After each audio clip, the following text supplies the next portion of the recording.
Հաջորդ հարցը Միր։ Պարոն վարչապետ, ԵԱՏՄ նիստի արդյունքներով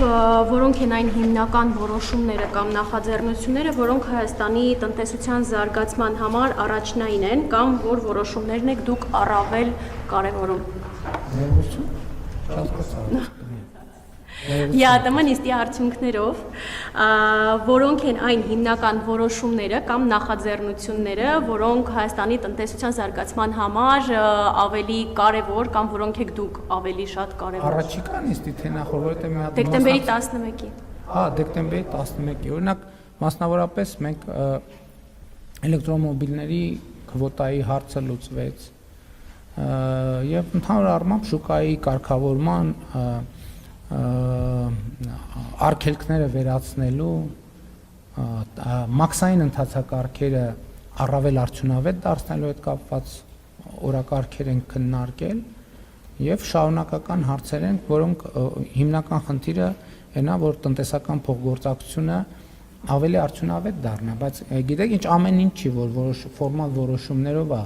կարգավորվում։ Հիմա օրինակ տեսեք, Ղազախստանի հետ տեսեք մեր քաղաքական հարաբերությունները ինչ բարձր մակարդակում են։ Եվ Ղազախստանը եւ Հայաստանը Եվրասիական տնտեսական միության անդամ են։ Բայց եկեք նայենք առևտրաշրջանառությունը։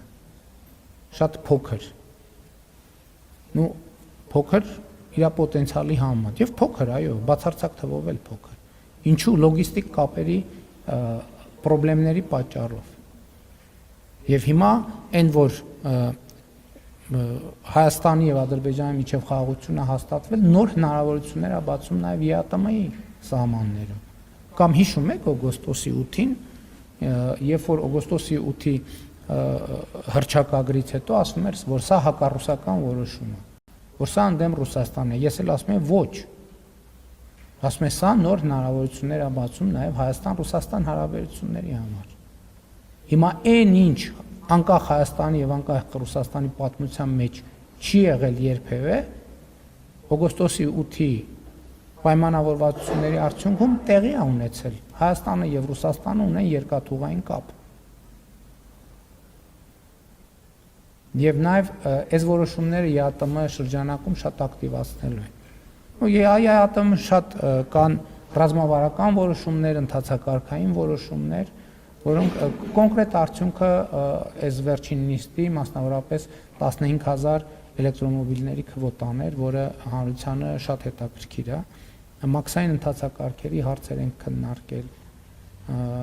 եւ այդպես շարունակ։